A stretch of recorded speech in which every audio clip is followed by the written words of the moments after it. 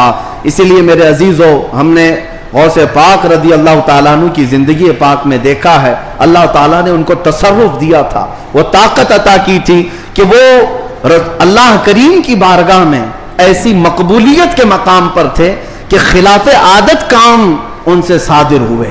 خلاف عادت کام جب اولیاء سے ہوتے ہیں اسی کو کرامت کہتے ہیں. بعض لوگ ابھی عقل کے گھوڑے دوڑاتے اور کہتے ہیں ایسا کیسے ہو سکتا ہے، یہ سب تو مولانا لوگوں کی پھکائی ہے، یہ جملے بازی ہے. ان کو قرآن پاک سے اگر تعلق ہو تو میں بتاؤں.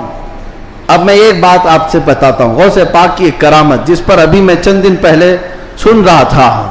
کوئی بیچارہ جس کی عقل پر فالج کا اثر ہوا ہے. یہ وہ لوگ ہیں جن کو میرے مصطفیٰ کریم صلی اللہ تعالیٰ علیہ وسلم سے بغض ہے، عداوت ہے، اور دوسرے راستے پر چل پڑے اور اولیاء اکرام کو چن چن کر کے نشانہ بناتے ہیں. جن کا تعلق نجد سے ہے، وہابیت سے ہے، سلفیت نام رکھتے ہیں. بہرحال لیکن سوال کرنے والے نے ایک سوال کیا، ارے مولانا آپ سناتے ہیں کہ غوث پاک تو 12 سال کی ڈوبی ہوئی کشتی کو باہر لے آئے، یہ تو خدا کے بھی کام نہیں ہے، اللہ کے بھی کام نہیں، اس سے بڑھ کر کے آپ نے غوث پاک کو بتا دیا. میرے عزیزوں میں آپ کو بتاتا ہوں بات ہوئی کیا تھی. دریا کے کنارے سے آپ کا گزر ہو رہا تھا، ایک بوڑھی عورت کو روتے ہوئے دیکھا. مرید سے پوچھا پوچھو اس کو کیا بات ہے، کیوں روتی ہے؟ معلوم کیا تو پتا چلا کہ اس خاتون کا اکلوتا بیٹا تھا، بڑے نازوں سے پالا تھا. اس عورت نے شادی کی، برات آ رہی تھی اور کشتی جو ہے دریا میں غرق ہو گئی، ڈوب گئی، باہر نہ آ سکی. مشہور کرامت ہے غوث پاک کی. تو وہ ڈوب گئی اور اس بوڑھی عورت کا دل تو ماں کا ہے، بیٹے کے یاد میں روز آتی ہے، روتی ہے اور شام واپس چلی جاتی ہے، روز روتی ہے. غوث پاک رضی اللہ تعالیٰ عنہ کو اس پر رحم آیا. اللہ کریم کی بارگاہ میں سفارش کی، اے رب کریم تو نیست سے ہست کرنے والا، تو پانی کے قطرے سے پورا انسان بنانے والا، تو راکھ کے ڈھیر کو بھی اگر چاہے تو زندہ انسان کھڑا کر دے. مولا قادر مطلق ہے، اس خاتون پر رحم فرما اور اس کا بیٹا واپس لوٹا دے. غوث پاک کی دعا چل رہی تھی. تھوڑی دیر دیکھنے کے بعد دریا میں ایک بھونچال سا، طوفان سا آیا. پانی کے اندر ایک عجیب سی سرسراہٹ ہوئی. تھوڑی دیر کے بعد دیکھا تو ایک کشتی برآمد ہوئی. غوث پاک نے صرف اس خاتون کے بیٹے کی زندگی مانگی تھی، مگر صدقے میں اللہ نے پوری برات کی زندگی لوٹا دی. پوری برات واپس آ گئی اور وہ خوشی خوشی غوث پاک رضی اللہ تعالیٰ عنہ کا شکر کرتے ہوئے گھر گئے. 12 سال کے بعد مچھلیاں کھا گئی ہوں گی، کشتی کے پرزے ختم ہو گئے ہوں گے، لیکن رب ذوالجلال قادر مطلق ہم ان لوگوں کو یہی تو کہتے ہیں جو جلا کر کے سمجھتے ہیں کہ اب کوئی نہیں اٹھا سکتا ان کو، راکھ پانی میں بہا کر کے سمجھتے ہیں کہ اب ان کا حساب کتاب نہیں ہو سکتا. ہر عقل کے اندھو، جس رب ذوالجلال نے ایک نطفے سے تمہارا پورا انسانی شکل بنایا ہے، تم 1000 بار جلا کر راکھ کر دو، رب ذوالجلال قادر مطلق ہے، وہ دوبارہ زندہ فرمائے گا حساب لینے کے لیے. تو کشتی دوبارہ واپس آئی. غوث پاک رضی اللہ تعالیٰ عنہ کی اس کرامت پر ایک دو نہیں ہزاروں لوگ اسلام میں داخل ہوئے تھے، ہزاروں لوگ اسلام میں داخل ہوئے. اب جو صاحب ہیں انہوں نے کہا کہ ایسا کیسے ہو سکتا ہے، ایسا کیسے ہو سکتا ہے. ہر جگہ اگر تم عقل کے گھوڑے دوڑاؤ گے تو یہی سوال کرو گے ایسا کیسے ہو سکتا ہے. اگر تمہاری عقل میں بات نہیں آتی تو سمجھ لو اسی کو کرامت کہتے ہیں، اسی کو کرامت کہتے ہیں. تم اور ہم بھی کر سکتے تھے تو پھر غوث کی کرامت کا مطلب ہی کیا ہے؟ تم بھی غوث ہوتے، ہم بھی غوث ہوتے. کرامت ہے جو عقل میں نہیں آئے گی. اور قرآن سے اگر دلیل مانگتے ہو، سنو، سلیمان علیہ السلام نے اپنے دربار میں ایک بار اعلان کیا تھا، کون ہے جو سبا بلقیس کا تخت یہاں پر لے آئے گا. سلیمان علیہ السلام فلسطین میں بیٹھے ہوئے ہیں اور سبا بلقیس کا تخت یمن میں ہے. یمن اور فلسطین میں 1000 کلومیٹر سے زیادہ کا فاصلہ ہے. ایک جن کھڑا ہوا, کہا اللہ کے نبی میں لے آتا ہوں. پوچھا کتنی دیر میں؟ کہا میں آپ کی مجلس ختم ہونے سے پہلے وہ لے کر آ جاؤں گا. جنات کی طاقت پر یقین رکھنے والے, جنات کو حاصل کرنے کے لیے عملیات کرنے والے, سنو قرآن کیا کہتا ہے. سلیمان علیہ السلام نے کہا بہت دیر ہو جائے گی, مجلس ختم ہونے تک تم لاؤ گے, مجلس ختم ہونے تک. پھر اللہ کے ایک ولی جو سلیمان علیہ السلام کے امتی تھے, آصف بن برخیہ, کھڑے ہوتے ہیں, کہتے ہیں اے اللہ کے نبی میں لے آؤں گا. پوچھا کتنی دیر میں؟ کہا آپ کی پلک جھپکنے سے پہلے لاؤں گا. آپ کی, یہ قرآن کے الفاظ ہیں, قرآن کے. قال الذي عنده علم من الكتاب انا آتيك به قبل ان يرتد اليك طرفك, اس سے پہلے کہ آپ کی آنکھ کی پلک جھپکے اے اللہ کے نبی میں وہ تخت لے آؤں گا.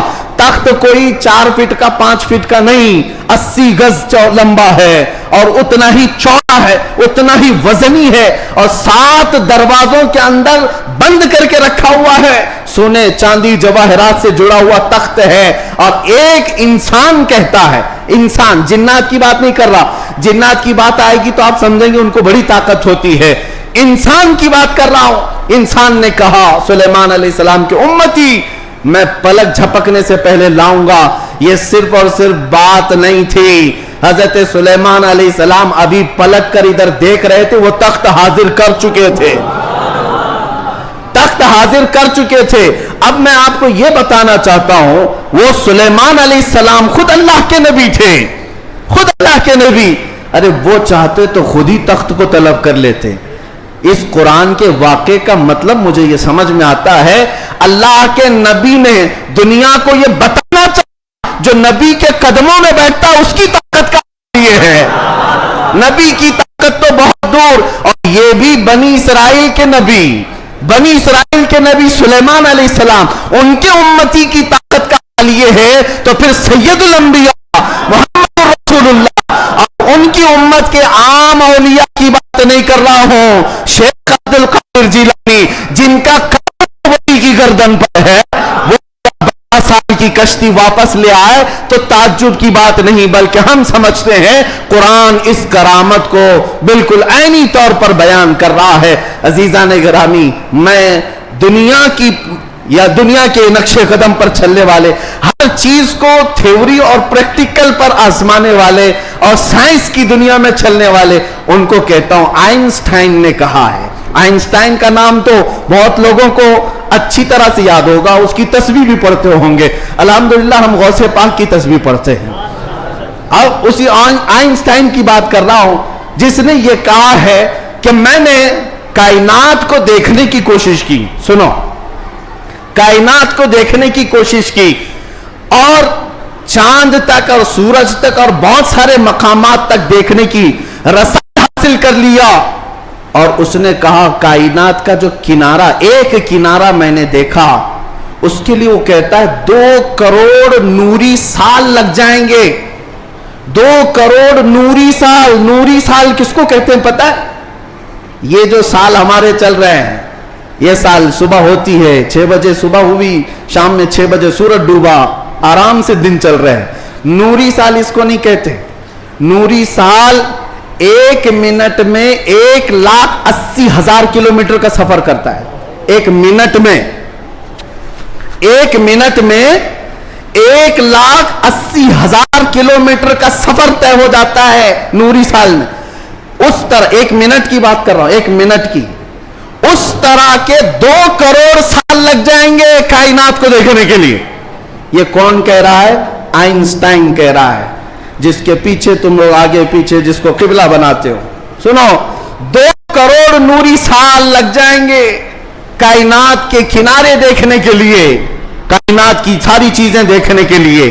اور آؤ شہنشاہ بغداد کے دربار میں, کہتے ہیں نظرت الی بلاد اللہ جان کا خردلۃ علی حکم اتصالی, میں اللہ کی پوری کائنات کو ایسے دیکھتا ہوں جیسے اپنے ہتھیلی میں رائی کے دانے کو دیکھتا. تمہارے سارے آلے, تمہارے سارے کمپیوٹر 2 کروڑ سال میں بھی وہاں نہیں پہنچ سکتے جہاں شہنشاہ بغداد کی ایک نگاہ پہنچتی ہے.